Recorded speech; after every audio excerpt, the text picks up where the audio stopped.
Hannah Williams, a 22-year-old about to graduate from Harvard Business School, stared at her phone in disbelief.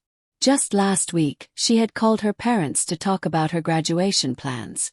Her father's voice came through the line, calm but distant like always. "We can't drive you to the ceremony," he said. Before she could respond, he added casually, "You'll have to take the bus. We're buying your sister a Bentley." The words hit like cold water.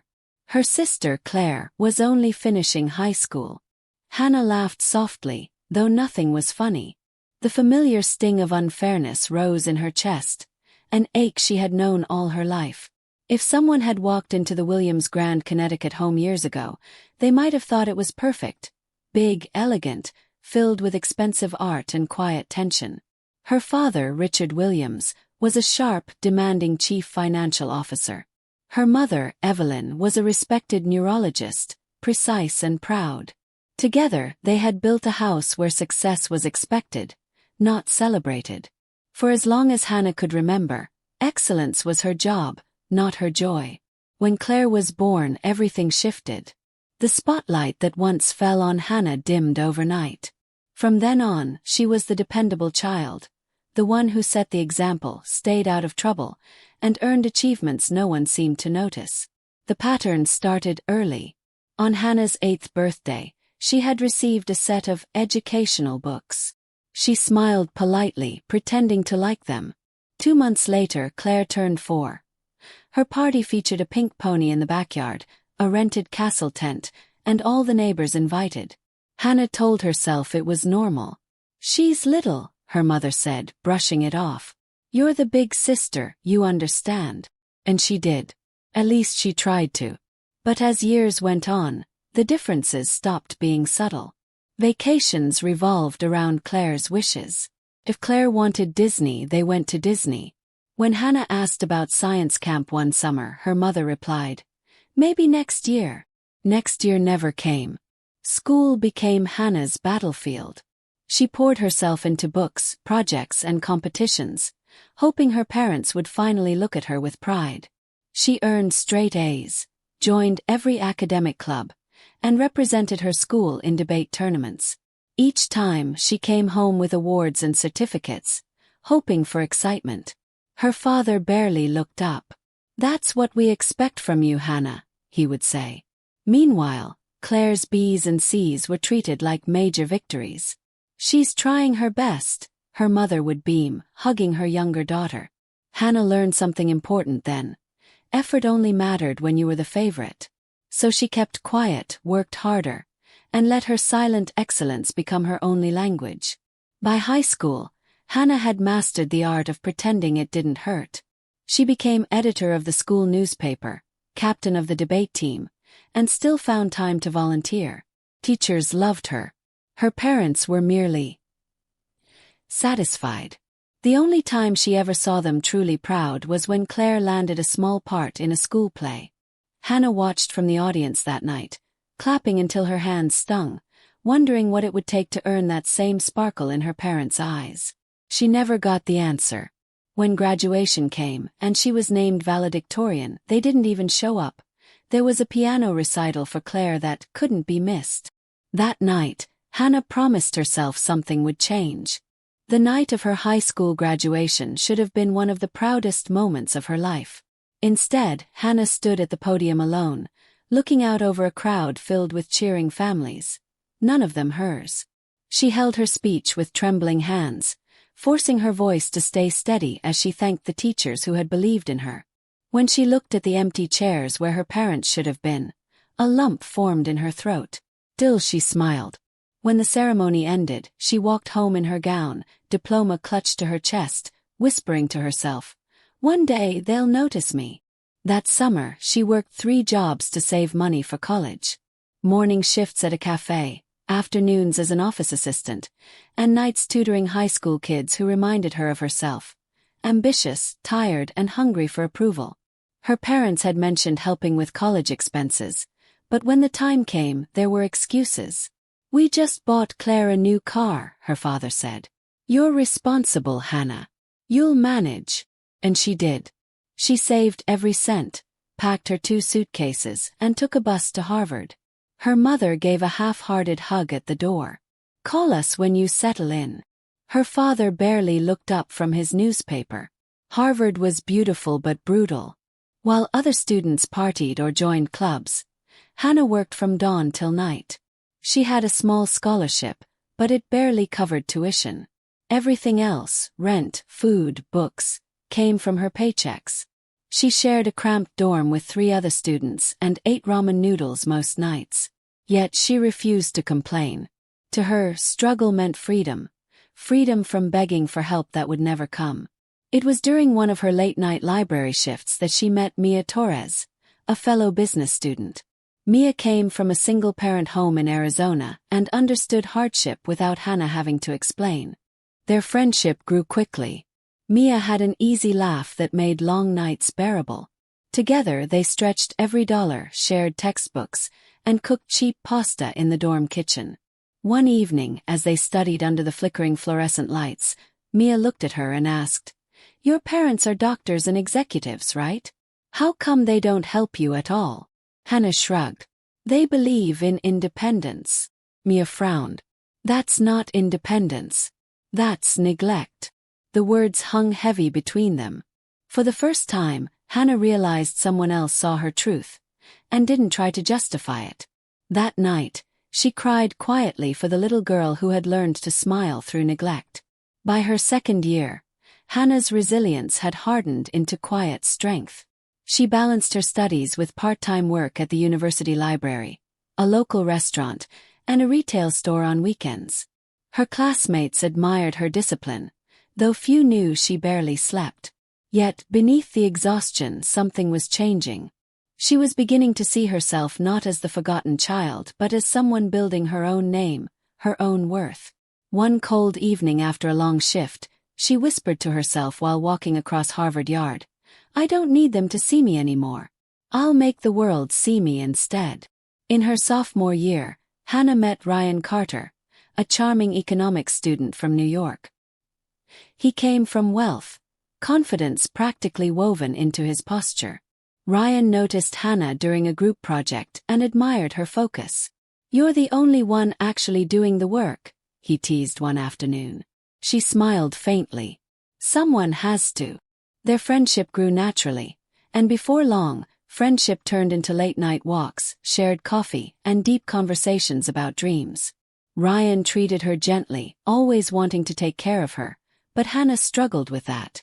She had spent her whole life earning everything. Accepting help felt like weakness. Ryan adored her drive, yet it often frustrated him. He wanted to spoil her with nice dinners and weekend trips, but she refused. "I can't let you pay for me," she'd say, insisting on splitting every bill. "Why?" he'd protest. "Because I've learned nothing in life comes free," she'd reply softly. He never quite understood the pain behind her words. Their love was genuine, but the unspoken weight of Hannah's independence began to wedge between them. He wanted to rescue her from struggle. She needed to prove she could survive it. Their relationship ended the night he surprised her with plane tickets to Paris for spring break. Hannah's heart raced when she saw them, not with joy but panic. "Ryan, I can't go," she said, voice trembling. "I picked up extra shifts." He stared at her in disbelief. "You're choosing work over me again." "I'm choosing survival," she replied. The argument grew sharp and painful, ending with Ryan walking out of her tiny apartment, the tickets left behind on her desk. Hannah sat for hours afterward, staring at them, realizing that love alone couldn't fill the holes left by years of neglect. The holidays that year were the hardest. While most students went home, Hannah stayed on campus to earn extra money. On Thanksgiving she called home, hoping her parents might finally sound proud. Her mother's voice was warm but distracted. "We miss you, honey. Claire made a beautiful table centerpiece. We're just sitting down to dinner." In the background, Hannah heard laughter and clinking glasses. "I should let you go," she whispered. "Yes, good idea," her mother said and hung up. That night, Hannah served turkey dinners to strangers at the restaurant, smiling through the ache in her chest. Everything changed during her junior year when she took Professor Martin's financial technology course. Unlike most professors, he noticed her. After grading her paper on digital payment trends, he called her after class. "This is graduate-level work," he said, sliding the pages toward her. "Have you ever considered focusing on financial technology?" His words lit a spark in her that nothing else had. For the first time, someone saw her potential. Not just her grades but her mind. That conversation would alter the course of her entire future. Under Professor Martin's mentorship, Hannah dove into the world of cryptocurrency and blockchain. It was 2019, still early days for mainstream adoption, but she saw possibility where others saw risk.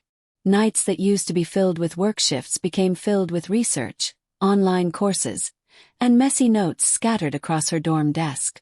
She grew obsessed with solving security problems that made digital currencies unreliable. "You've got something here," Professor Martin told her. "If you can make crypto safer for ordinary people, you'll change finance forever." Those words became her fuel. By the end of junior year, Hannah's idea had evolved into something tangible, a platform she called Secure Pay. It would make cryptocurrency transactions faster, simpler, and most importantly, secure. Professor Martin encouraged her to enter Harvard's annual startup competition. The winner would receive $50,000 in funding and an office at the Innovation Center. "You have nothing to lose," he told her. With Mia's help, Hannah spent weeks preparing her pitch, creating mock-ups, practicing her delivery in front of the mirror. "You've got this," Mia said, grinning as Hannah rehearsed for the 20th time. "And if you don't sleep soon, I'm calling the doctor." Competition day arrived. Hannah stood on stage, facing a panel of investors and professors, her heart pounding so loudly she could hear it. But once she started speaking, her nerves vanished. Passion took over. She talked about accessibility, innovation, and empowerment. When she finished, there was silence, then thunderous applause. Hours later, the announcement came. The winner of this year's Startup Challenge is Secure Pay, founded by Hannah Williams. Her knees nearly gave out. Mia screamed. Professor Martin stood and clapped, his eyes glistening with pride. The prize money changed everything. With $50,000 in seed funding and access to the Innovation Center, Hannah officially became a founder. She hired 2 computer science students to code with her, and Mia took on administrative tasks in her free time. It was chaos. Long nights, constant debugging, endless coffee. Then came the first major investor. Michael Chen, a tech entrepreneur who'd built his empire in social media. Over lunch, he listened carefully to Hannah's pitch and then said, "I'll buy your idea right now. $2 million. Her hands froze on her glass. $2 million could change her life completely. But Hannah smiled and shook her head. "Thank you, Mr. Chen, but I'm not selling. I believe in what I'm building." He raised an eyebrow, impressed. "Most students would take the money." "I'm not most students," she said simply. A few days later, he called again with a new offer. $500,000 for a 15% stake. This time she accepted. With that investment, Secure Pay became real. Hannah registered the company, hired a small team, and began building the technology full-time. She was still a student but now also a CEO. For the first time, her life wasn't defined by what her parents refused to give. It was defined by what she created herself. The first few months at Secure Pay were both thrilling and terrifying. Hannah split her time between classes and the tiny office space at Harvard's Innovation Center. Some nights, she slept on the couch, coding until dawn. Mia brought her coffee, reminding her to eat. They believed in what they were building, even when no one else did. But success didn't come smoothly. 3 months in, a critical flaw appeared in their security system. It threatened to undo everything. Hannah didn't sleep for 4 days as she and her small team rewrote thousands of lines of code, praying they could fix it before investors found out. By the 5th night, exhaustion hit her like a wall. She sat in the dim office, head in her hands, tears threatening to fall. "Maybe I made a mistake," she whispered. Professor Martin called her that evening after hearing from Mia. "Every entrepreneur feels this way," he said calmly. The question is whether you quit or push through. Which will it be, Hannah? His voice steadied her.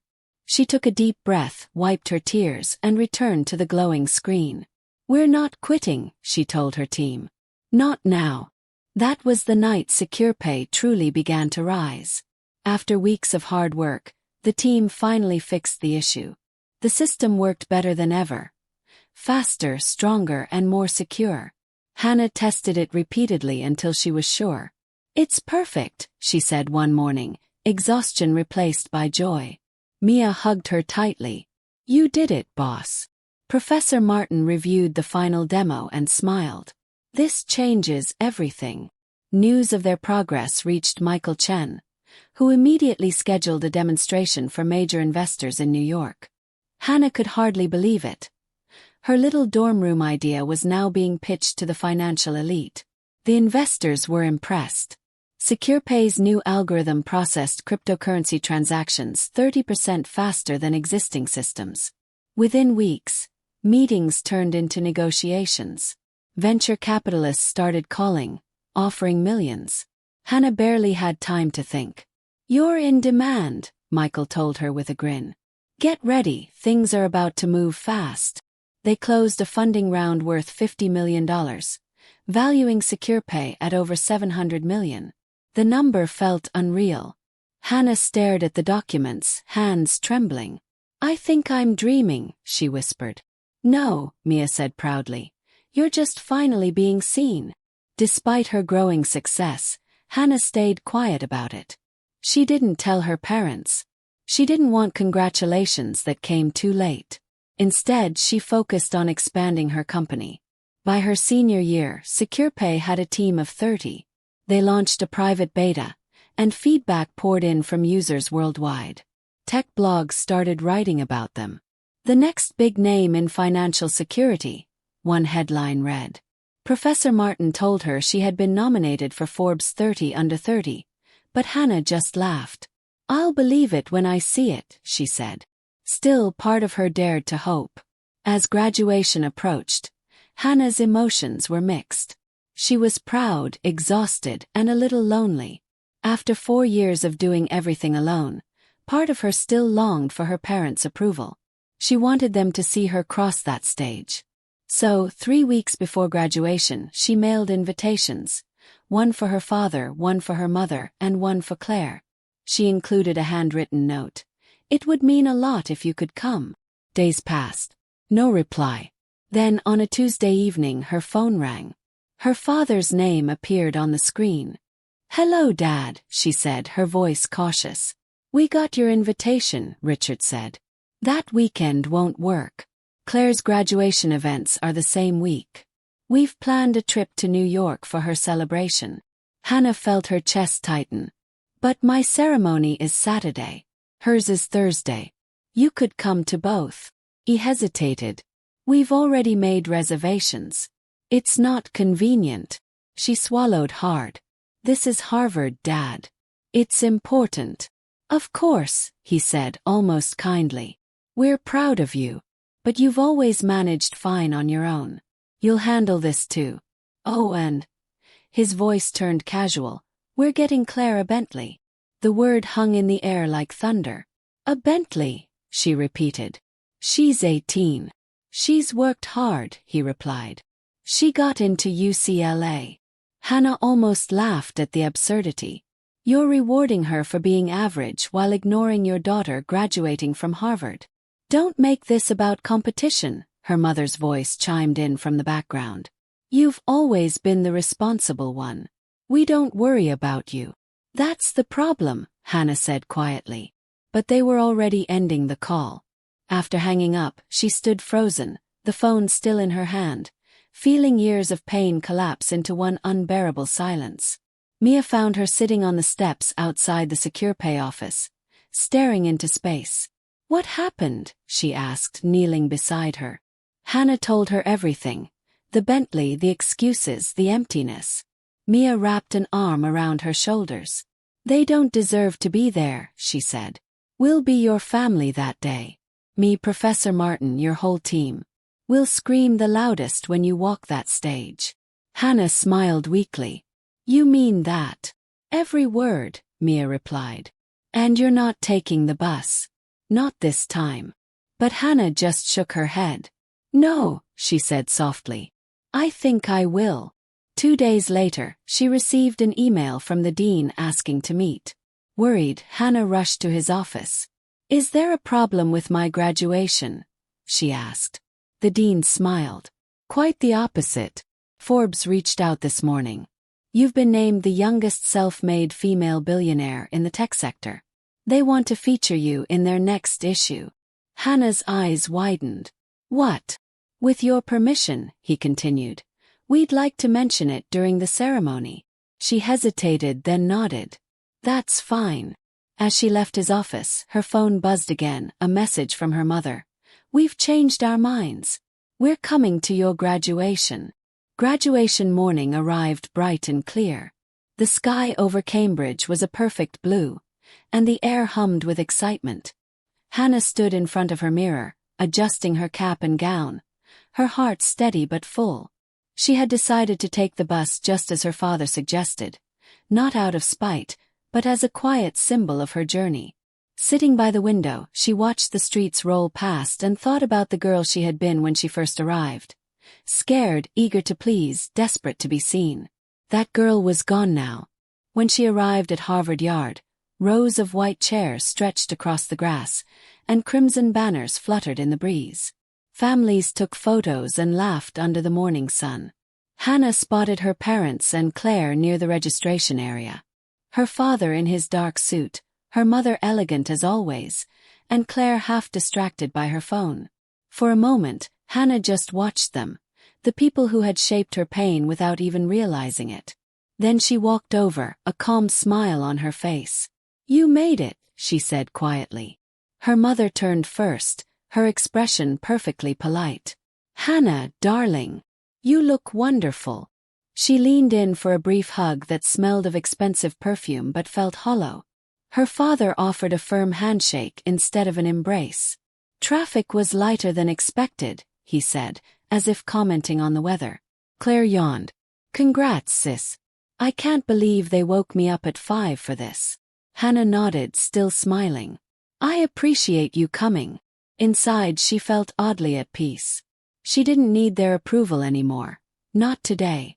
Soon, the graduates lined up for the processional. The music began, and the crowd fell silent. Hannah walked with her classmates, sunlight glinting off hundreds of black caps. Her name was near the top of the list. When the dean called, Hannah Williams, graduating with highest honors, applause erupted. But before she could leave the stage, the dean smiled and added, and I have one more announcement. Miss Williams has recently been named by Forbes as the youngest self-made female billionaire in the technology sector, founder and CEO of Secure Pay. The crowd gasped. Cameras flashed. Hannah froze for a heartbeat, the sound washing over her. Then, slowly, she turned her head toward her parents. Her father's program had slipped from his hands, pages scattering at his feet. Her mother's mouth was open in stunned silence. Even Claire had lowered her phone, eyes wide. The applause grew louder as Hannah accepted her diploma, shook the dean's hand, and stepped up to the microphone for her speech. The moment was everything she had ever dreamed. Only now she didn't crave their reaction. She was finally free from needing it. Her speech was calm and confident. Success, she began, isn't measured by the recognition we receive, but by the obstacles we overcome and the person we become in the process. She spoke about resilience, faith in oneself, and finding purpose when no one believes in you. Her voice didn't tremble. She didn't mention her family once, but every word carried the weight of what they had never said. By the time she finished, the entire audience was on its feet. Her classmates cheered. Her friends beamed. It was the applause she had spent years earning. But now, it wasn't for validation. It was for victory. After the ceremony, the lawn buzzed with laughter and congratulations. Hannah was surrounded by professors, investors, and classmates wanting photos. She spotted her parents making their way through the crowd. Her father's face was bright with forced pride. Hannah! he exclaimed, pulling her into an awkward hug. Why didn't you tell us? $1 billion company. Incredible. She stepped back slightly. It didn't seem relevant, she said evenly. You were focused on Claire's plans. Her mother forced a smile. Darling, we're so proud of you. Truly. We must celebrate this. All of us. Her father cleared his throat. I made reservations at La Mer for dinner. The family should celebrate properly. Hannah hesitated. Actually, I already have plans with my team. They're the people who stood by me when no one else did. Her mother frowned. Family comes first, Hannah. Hannah met her gaze steadily. These people are my family. They're the ones who believed in me when you didn't. The air between them grew tight. Her father's expression hardened. You're being unreasonable. We came all this way. Claire surprisingly stepped in. Dad, maybe you should listen for once. Everyone turned to her. Claire took a deep breath. I was the one who showed them the article about you last week, she admitted. They weren't planning to come until then. When I saw your name in Business Insider, I told them. I wanted them to be proud. Hannah blinked, stunned. You did that. Claire nodded. I'm sorry for how they treated you. I always knew you were amazing. I just didn't know how to say it. Hannah smiled, the first real one in her parents' presence. Thank you, she said softly. You can come to my celebration tonight if you want. That evening, as the sun set over Cambridge, Hannah stood on the rooftop terrace of the Charles Hotel surrounded by her team. Laughter, clinking glasses, and music filling the air. Professor Martin gave a short toast, his voice full of pride. To the girl who turned rejection into revolution. Hannah looked at Mia and Claire, who stood side by side, smiling. Her heart felt full. To us, she said, raising her glass. To the family we choose. For the first time in her life, she wasn't the forgotten daughter. She was the woman who made her own light. The night sky glowed around her, and for once, she didn't need anyone else to see it to know it was there.